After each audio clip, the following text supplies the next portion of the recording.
Hi, you're here with Andy K from IMI and the band Slip of the Tongue, which is a Whitesnake tribute band.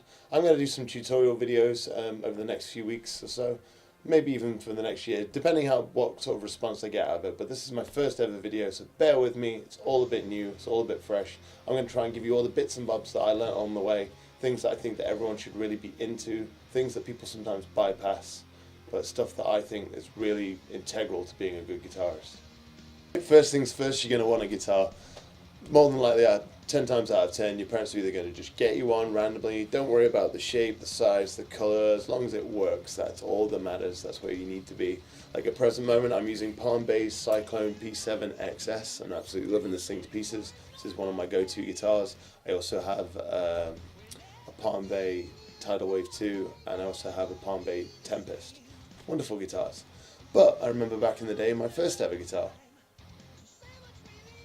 And here is my first ever guitar. As you can see, it's a lot different to the other one that I was showing you in the shot. A bit clunky. Beautiful though, made in Korea. Stratocaster, like most kids start on. This thing was second hand when I got it. Bought out of the paper because that's all my parents could afford, but I was so happy to actually own an electric guitar. That was the first point. So don't get beaten up if your best mate's got a better guitar than you, or you see guitars on the internet and you're like, I wish I could have that, I wish I could afford. Don't do that. That's just time and energy you're wasting that you could be putting into practicing and learning. Just be stoked with what you've got and move forwards. So you've got yourself a guitar. The next step is to learn how to tune the thing up. You want to get yourself, I don't know, you probably get an app on your phone nowadays. Like back in the day I used to use a tuning fork. Go Google history for what those things were. I also use on stage a Boss chromatic tuner. The way I remember the notes to learn, and this is crucial to learning guitar, knowing what you're doing, knowing what notes you're playing. It's not crucial right now, just remember these bare basics, but later on it'll come in handy when you're trying to do chords and someone shouts, do a G chord, and you're like, ah, and you don't freeze up, you're just like, and you know it. You can actually learn them in shape and pattern as well. So don't worry too much about that right now. But the top note, E, so eggs. Next note, A, R. Next note, D, daft. Next note, a G, given. And after then, B, before, and E, Easter. Eggs are daft given before Easter. It's the most randomest phrase, but it sticks in your head and you remember it. The next step you need to do is look after your strings and learn how to restring your guitar. I use a product called Fast Fret that keeps your strings quite clean. With restringing the guitar, go onto YouTube, type in restringing, electric, acoustic, whatever guitar you've got, and just get yourself the knowledge and the know-how, because you need that. If you've got a Floyd Rose, God bless you at the beginning for having a Floyd Rose, because they can be a right nightmare to set up. But if you put the time, energy and effort in, you can learn how to do this yourself. It's not hard.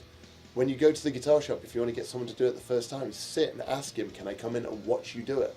So you can learn, and then it might take a few times. You might go back in with like this Frankenstein jacked up Floyd and be like, I tried, I failed, show me again. And most guitar shops, they will help you out, they will show you. Right, a major tip for long hair and heavy metal are two things that are always going to go together. So this is one of those things that's going to save you a patch of your hair missing and maybe an argument or a fist fight with someone in your band. You don't want that. On the back of my headstock, I always wrap like just a standard like hair bubble, like one of these things. And all you do is you put it on one, cross it over, put it on the other, cross it over, and like just keep going along. So on one, cross, on the other. Keep going until you end up with this crisscross zigzag effect along here.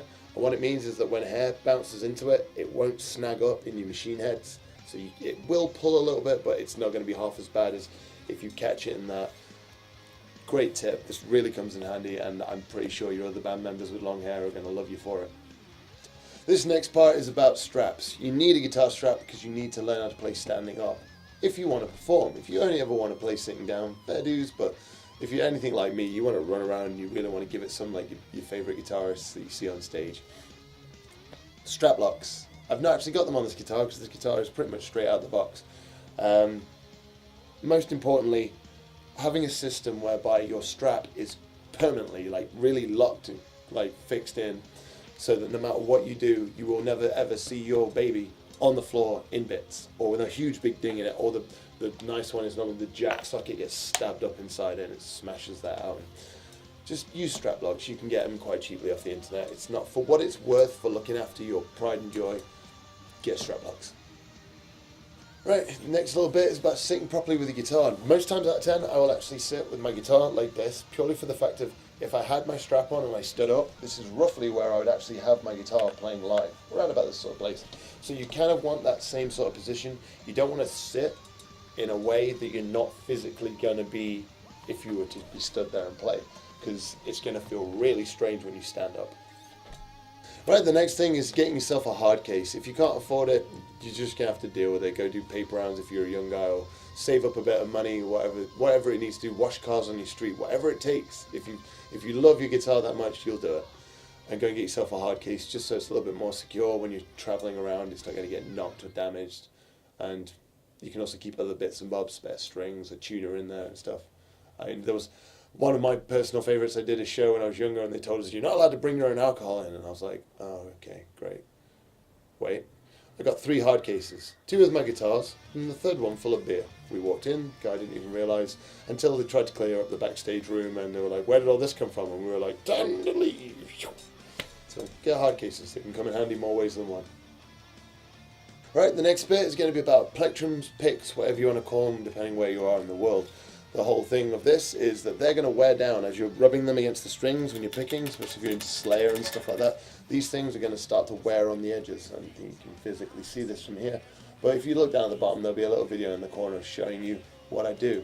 I was working in a warehouse job, and I ran up, like opening a box of pick along the edge of it, and I noticed the friction was wearing down my plectrum. And I've got really big hands, so I use quite big size, like standard size plectrums, but I like the idea of like a point instead of it being rounded off, so you can really dig in when you're picking. So I reshape them, basically 5 swipes. I run the pick along. You can do it on carpets as well. Don't do it on a light coloured carpet with a coloured plectrum, because you might actually colour the carpet. If you do so, I take no responsibility. This is me telling you ideas, not me telling you what to do, and don't go damaging stuff and having your parents kicking my ass. But yeah, just reshape the edges. If it wears down, reshape the edges, wears down, reshape the edges. You can get quite a lot more out of the plectrum instead of playing with something that's sort of rounded off and a chewed up mess. So you've got yourself in tune, you've got yourself a hard case, you've got yourself a strap, you've got everything going on, and you know how to recycle your plectrums. When you're practicing things, like I can't physically do it now because I've not actually got a strap on. Practice standing up and practicing whatever you're doing, be able to play it standing up, be able to play it sitting down. This is integral for further on, because I can remember the first time it was like, right, we've got a show. Okay, and you look awkward and you're uncomfortable because you've only ever sort of sat on the edge of your bed or wherever it is, and just practice standing up. We'll save a whole heap of bullshit for later on. Right, this guitar actually does have strap locks. These things, basically, you push in, you click, and I always give them a little bit of a yank because sometimes they don't fully stay in. So you shake them about just before you run out there and give it some. Setting up your strap and being able to play standing up, this is really important. Like, cause a lot of times I tell you play sitting down. This is what I was saying also about like how you sit is important. I'm on a slightly higher chair.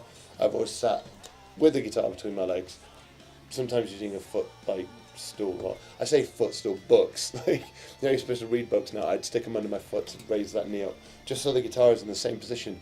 So my strap is set, so when I stand up, the guitar should be in exactly the same position to if I sit down. So there's no change in the guitar's position.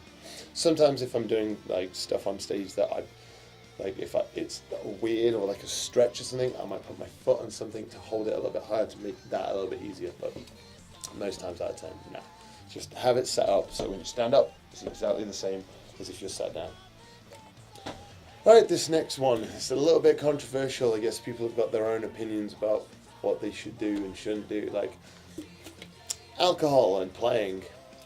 Now, I'm going to say something really stupid here, but if you want to drink as a rock guitarist, you need to practice drinking and like playing at the same time. So sit in your bedroom, buy a 4-pack, buy a bottle of Jack Daniels, whatever your poison is, and sit there. And what I want you to do is I want you to practice and have a drink, and after you've had a drink, just sit there like, how do I feel? Do I feel better or I feel worse? How does it sound? Does it sound better? Does it sound worse? I want you to record yourself, because obviously after a few drinks you might think you sound like fucking genius. It's like, oh, check me out, I sound amazing. The next day with your hangover, look back, like if you can record it on video, even better. Look back at the footage and say, yeah, I definitely should have. My cutoff point was 2 drinks, 3 drinks, whatever it is, and find where your cutoff point is. Because I drink. I'm quite happily admit it, I drink quite a lot. And I used to be in a band called Airstrike. If you want to check that out on the internet, and you'll see me and the beloved guy behind the camera drinking ourselves damn stupid, but still performing. There was times where it was bad, but most times out of 10 we were pretty cool. The only times it got bad was when things like the venue was like, oh, you get free house spirits. Oh. And I remember a personal story, Jamie changed all the water on stage to gin because he thought it'd be funny. Yeah, nothing like, oh, I'm a bit dry after a song, I'll just grab a water. Oh, it's gin, you asshole. So, like, if you're going to do it, practice. The worst thing you can do is, because people get nervous, I still get stage fright sometimes. Like, so a couple of beers can kind of loosen you up a little bit, and I understand that, like, respect it though. But, like, don't go from practicing in the band room, and then you're like, I'm at the venue, done the sound check, got a bit nervous, got 3 hours to kill, had 6 beers, I'm drunk, everyone's staring at me, I'm even more anxious, I'm dropping notes, I'm messing up. It's not a good place to be. No one wants to pay money to see a cover band kill their favourite song. No one even wants to, like, think about it yourself. If you're going to spend the time, energy and effort to write your own music, do you really want to showcase it pissed up? As you're actually playing, I want you to, like, whatever you're practicing, I want you to hum along to it. So if you're doing like a 3-note thing, my guitar's not actually plugged in. But again, you don't actually need to be plugged in to practice. It's this weird idea. One thing you should do is practice playing loudly, because that's intimidating. When you've got like trying to ride the lightning, as they call it. It's, you know, you don't get that with an acoustic folk band. They have to sit and worry about that. Like, this thing's screaming and you've got to try and control it. So you want to be able to practice quietly, you want to be able to practice loud. But I want you to, like, so if it's, I want you to be like, even if it's just humming. What you're doing is you're building your vocal cords and building the muscles around it and strengthening them up, and it's just one more feather in your cap to be able to sing and be a guitarist. Think about it this way: if you go to an audition and you can play all the songs perfectly, and then they turn around and they say, oh, in this song and this song and this song, can you do this harmony part? And you're like, I'm sorry, I don't sing. And then the next guy, losing my voice as I'm saying, get a good voice, don't smoke. And then the next guy comes in and he's just like, can play just as good as you, or maybe even a slightly bit sloppier than you. But then when they turn around and say, can you do this, this, and this harmony? His sloppy playing is not going to be a problem if he can pitch perfectly hit with all the other guys in the band to make that sound. They're going to be like, they're going to overlook that, like, oh, he's dropping a few notes. Nah. Yeah, but he can sing over you. So remember that, like, and it's something, if you do it a little bit every day, like a movement like this after so far becomes a distance that's massive. So like tiny little bits, practice humming, practice singing your favourite songs, sing in the shower. Like, go on YouTube, check out guys like Jamie Vendera, he's pretty cool. I learned from Jim Gillette, and Jim Gillette taught Jamie Vendera. I've got I found his vocal coaching VHS video, and I'd sit there doing like the wide smiley face and all the different things that he taught on there. Check that out, it's pretty funny. Jim Gillette, I think it's called Power Vocals by Metal Methods. I mentioned this earlier on, I'm going to say it again because it's really, really important. Being tense when you're playing does not do you, your music, or your performance any sort of favours. It's just going to make you make mistakes, or it's going to make you injure yourself, or it's going to make you just look really, really uncomfortable. Like, when someone wants to see a guy play guitar, they don't want to see it like a, I don't know, like, it depends, like, if you can just like, but even then, it's not like a tense thing, it's a relaxed motion that you're doing. My wrist is doing all the work in picking, so it's not like a, depends what you're trying to do. That's another thing. Everyone's going to tell you their own way. Holding a plectrum is another funny one. Like, I'm left-handed, I play right-handed. Don't ask why, my dad gave me a right-handed guitar, and I was so stoked to have it, I didn't ask the question, like, shouldn't I be? Doesn't matter. I used to hold my pick like this, and I used to squeeze so hard, and if you can see, but I have a callus on the side of my finger, and this caused me a lot of problems, and still does. I still have to mess about with it now. So I changed the way I picked after X amount of years, and now I scoop my finger over like this. And in doing that, this made things like just sort of alternate picking became from this point to here. Instead of it being like before it was like I don't even know, I can't even physically do it anymore, I've trained myself out of it. But also with sweeping, it became more of, once again, it's all from this point in the wrist. And this is very, very important for when you want to pick faster, because then it becomes almost like a twitch, instead of it being like a full arm motion. I'm just waffling now. Be relaxed, chill out, don't be tense, don't overthink things.